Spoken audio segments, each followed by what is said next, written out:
10ನೇ ತರಗತಿಯ ಗದ್ಯಪಾಠ ಲಂಡನ್ ನಗರ. ವಿನಾಯಕ ಕಾವ್ಯನಾಮದಿಂದ ಪ್ರಸಿದ್ಧರಾಗಿರುವ ಡಾಕ್ಟರ್ ವಿನಾಯಕ ಕೃಷ್ಣ ಗೋಕಾಕ್ ವಿರಚಿತ ಸಮುದ್ರದಾಚೆಯಿಂದ ಎಂಬ ಪ್ರವಾಸ ಕಥನದಿಂದ ಈ ಗದ್ಯಭಾಗವನ್ನು ಆಯ್ದುಕೊಳ್ಳಲಾಗಿದೆ. ಆಧುನಿಕ ಸಾಹಿತ್ಯ ಪ್ರಕಾರಗಳಲ್ಲಿ ಪ್ರವಾಸ ಕಥನವೂ ಒಂದು. ದೇಶ ಸುತ್ತು ಕೋಶ ಓದು ಎಂಬ ಮಾತಿದೆ. ಪ್ರವಾಸದ ಸಮಯದಲ್ಲಿ ಕೇಳಿದ, ನೋಡಿದ, ಅನುಭವಿಸಿದ ಅಂಶಗಳನ್ನು ಸುಂದರವಾಗಿ ದಾಖಲಿಸುವುದೂ ಒಂದು ಕಲೆ. ಪ್ರವಾಸವು ಅನುಭವವನ್ನು ಹೆಚ್ಚಿಸುತ್ತದೆ, ವೈವಿಧ್ಯಮಯ ಜೀವನ ದರ್ಶನವಾಗುತ್ತದೆ. ಶ್ರೀಯುತ ಗೋಕಾಕ್ರವರು 1936ರಲ್ಲಿ ಲಂಡನ್ಗೆ ಪ್ರವಾಸ ಕೈಗೊಂಡಿದ್ದಾಗ ಅಲ್ಲಿನ ಅನುಭವಗಳನ್ನು ತಮ್ಮ ಸಮುದ್ರದಾಚೆಯಿಂದ ಎಂಬ ಗ್ರಂಥದಲ್ಲಿ ನಿರೂಪಿಸಿದ್ದಾರೆ. ಲಂಡನ್ ನಗರದ ಸೌಂದರ್ಯ ಮತ್ತು ಅಲ್ಲಿಯ ಜೀವನವನ್ನು, ಪ್ರಾರ್ಥನಾ ಮಂದಿರ, ಮಹಾಪುರುಷರ ಸ್ಮಾರಕವಾದ ವೆಸ್ಟ್ ಮಿನಿಸ್ಟರ್ ಅಬೆಯ ವಿಷಯವನ್ನು ಈ ಲೇಖನದಲ್ಲಿ ಸುಂದರವಾಗಿ ಪರಿಚಯಿಸಿದ್ದಾರೆ.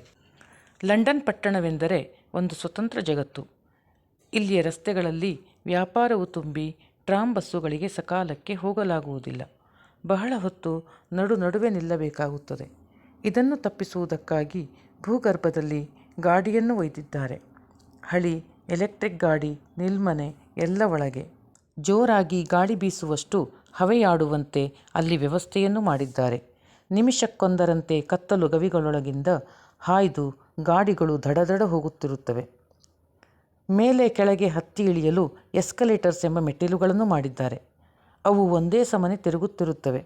ಒಂದು ಮೆಟ್ಟಿಲಿನ ಮೇಲೆ ಹೋಗಿ ನಿಂತರೆ ಅನಾಯಾಸವಾಗಿ ಮೇಲೆ ಇಲ್ಲವೇ ಕೆಳಗೆ ಒಯ್ದು ಬಿಡುತ್ತವೆ.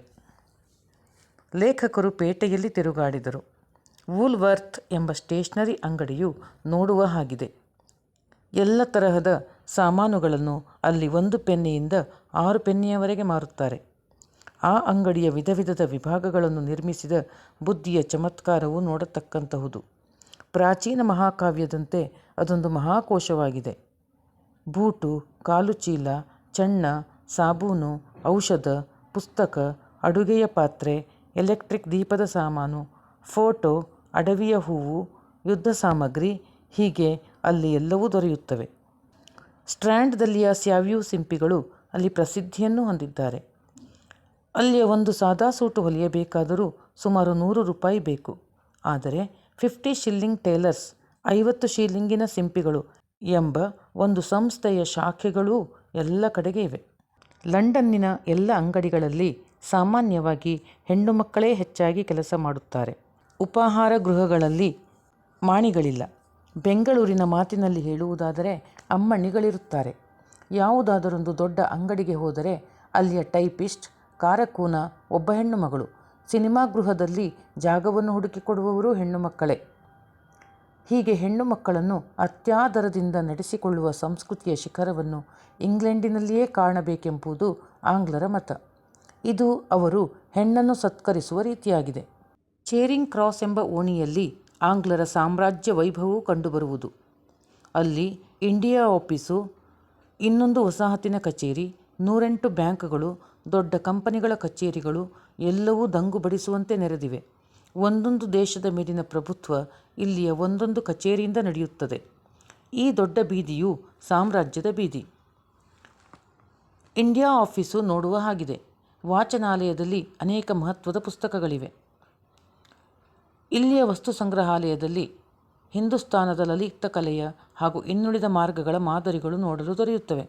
ಹಿಂದೂಸ್ತಾನದಲ್ಲಿ ಪ್ರಕಟವಾಗುವಂಥ ಎಲ್ಲ ಮುಖ್ಯವಾದ ಇಂಗ್ಲಿಷ್ ವರ್ತಮಾನ ಪತ್ರಿಕೆಗಳು ಇಲ್ಲಿ ಓದಲು ಸಿಗುತ್ತವೆ. ನಗರದ ಪ್ರತಿಯೊಂದು ಕೂಟಕ್ಕೆ ಒಂದು ಹೆಸರೇನಾದರೂ ಇದ್ದೇ ಇರುತ್ತದೆ. ಟ್ರಫಲ್ಗರ್ ಸ್ಕ್ವೇರ್ ಎಂಬಲ್ಲಿ ನೆಲ್ಸನ್ನನ ಮೂರ್ತಿ ಇದೆ. ಈ ಶಿಲಾಮೂರ್ತಿಯ ಕೆಳಬದಿಗೆ ಅವನ ಜೀವನದಲ್ಲಿಯ ಮಹತ್ವದ ಸನ್ನಿವೇಶಗಳನ್ನು ಕಲ್ಲಿನಲ್ಲಿ ಅರಳಿಸಿದ್ದಾರೆ. ಇಲ್ಲಿಂದ ತುಸು ದೂರಕ್ಕೆ ವೆಲ್ಲಿಂಗ್ಟನನ ಶಿಲಾಪ್ರತಿಮೆ. ಬೀದಿ ಬೀದಿಗೆ, ಮೂಲೆ ಮೂಲೆಗೆ ಇತಿಹಾಸ ಪ್ರಸಿದ್ಧ ಪುರುಷರು, ತಮ್ಮ ದೇಶಕ್ಕಾಗಿ ಜೀವನವನ್ನು ಲೆಕ್ಕಿಸದೇ ದುಡಿದವರು ನಿಂತು ಕೈ ಎತ್ತಿ ನಿಮ್ಮ ದೇಶದ ಗೌರವವನ್ನು ಕಾಯಿರಿ, ಇದು ದೊಡ್ಡದಾದ ರಾಷ್ಟ್ರ ಎಂದು ಹೇಳುತ್ತಿರುವಂತೆ ತೋರುತ್ತದೆ. ಹೆಜ್ಜೆ ಹೆಜ್ಜೆಗೆ ಇತಿಹಾಸದ ಅಡಿಗಲ್ಲುಗಳು ದೊರೆಯುತ್ತವೆ. ಬೀದಿಯಲ್ಲಿ ಲಕ್ಷಾನುಲಕ್ಷ ಜನರು ತಿರುಗಾಡುತ್ತಾರೆ.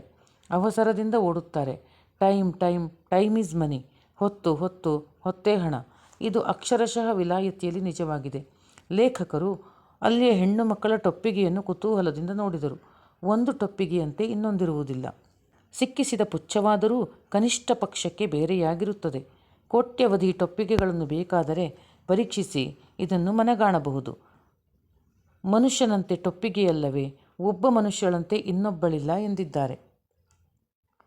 ವೆಸ್ಟ್ಮಿನಿಸ್ಟರ್ ಅಬೆ ಇದೊಂದು ಪ್ರಾರ್ಥನಾ ಮಂದಿರ.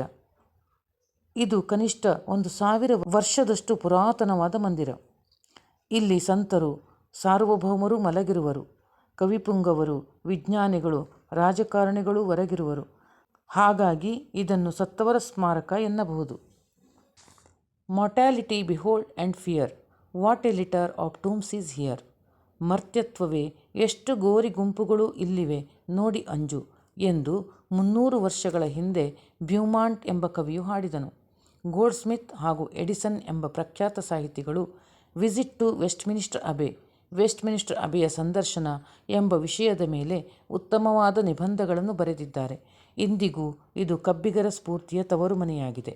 ಈ ಕಟ್ಟಡದ ಹೊರಗೆ ಉತ್ತಮವಾಗಿ ಶೃಂಗರಿಸಿದ ಸಣ್ಣ ಬಾಗಿಲೊಂದು ಇದೆ. ಒಳಗೆ ಮಾತ್ರ ಕಟ್ಟಡವು ಭವ್ಯವಾಗಿದೆ.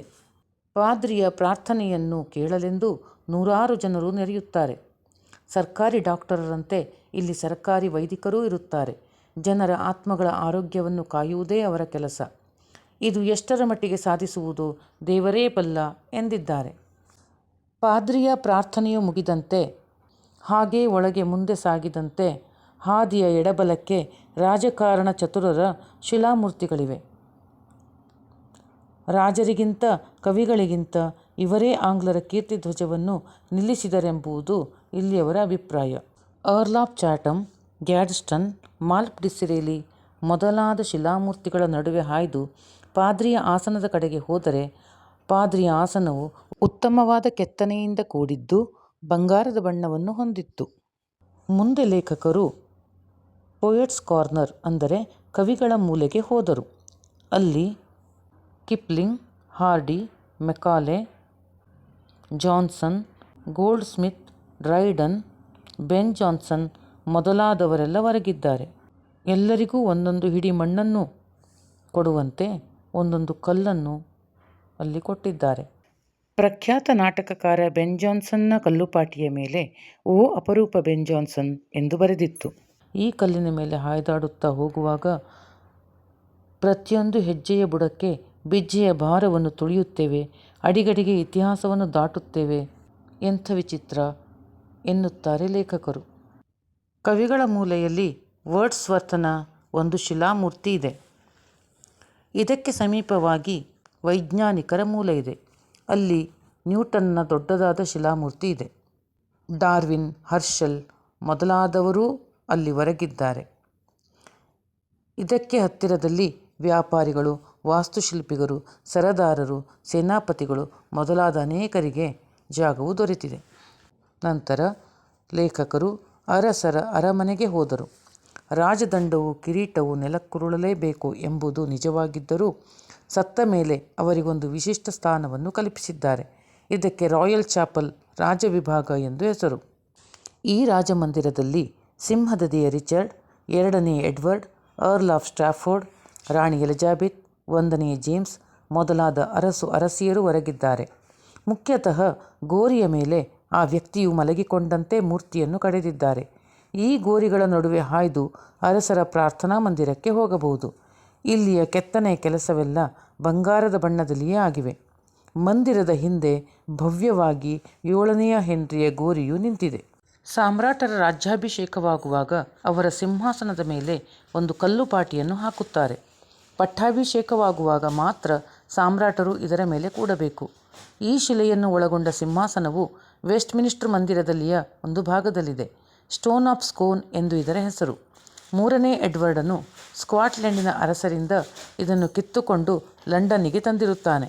ಅಂದಿನಿಂದ ಎಲ್ಲ ಸಾಮ್ರಾಟರ ಅಭಿಷೇಕವೂ ಈ ಕಲ್ಲಿನ ಮೇಲೆಯೇ ಆಗಿದೆ. ಅದರಲ್ಲಿ ಯಾವ ಸಿದ್ಧಿ ಇದೆಯೋ, ಯಾವ ಮಂತ್ರವಿದೆಯೋ, ಆದರೆ ಇಂಗ್ಲೆಂಡಿನ ಅತುಲ ವೈಭವವನ್ನು ನೋಡಿದರೆ ಇಂಥದೊಂದು ವಿಶೇಷವೇನಾದರೂ ಅದರಲ್ಲಿ ಇರಬೇಕೆನಿಸುತ್ತದೆ. ಇಲ್ಲಿಗೆ ಲೇಖಕರು ತಮ್ಮ ಪ್ರವಾಸದ ವರ್ಣನೆ ಮುಗಿಸುತ್ತಾ ಇಷ್ಟು ಸ್ವಲ್ಪ ದಿವಸಗಳಲ್ಲಿ ನನ್ನ ಮನಸ್ಸೆಷ್ಟು ವಿಕಾಸವನ್ನು ಹೊಂದಿದೆ, ನನ್ನ ದೃಷ್ಟಿಯೂ ಎಷ್ಟು ವಿಶಾಲವಾಗಿದೆ, ನನ್ನ ಸಂಸ್ಕೃತಿಯು ಎಂತಹ ಹೊರಗೆಲ್ಲಿನ ಮೇಲೆ ನಿಂತಿದೆ. ಇದನ್ನೆಲ್ಲ ನೆನೆಸಿದಾಗ ಪ್ರವಾಸವು ಶಿಕ್ಷಣದ ಒಂದು ಭಾಗವಾಗಿದೆ ಎಂಬ ಬೇಕನ್ನನ ಮಾತನ್ನು ನೆನಪಿಸುತ್ತಾರೆ. ಮನೆ ಹಿಡಿದು ಇರುವ ತರುಣನ ಬುದ್ಧಿ ಮನೆಯ ಮಟ್ಟದ್ದೇ ಎಂಬ ಶೇಕ್ಸ್ಪಿಯರನ ನುಡಿಯೂ ಅವರ ಮನಸ್ಸಿನಲ್ಲಿ ಮೂಡುತ್ತದೆ.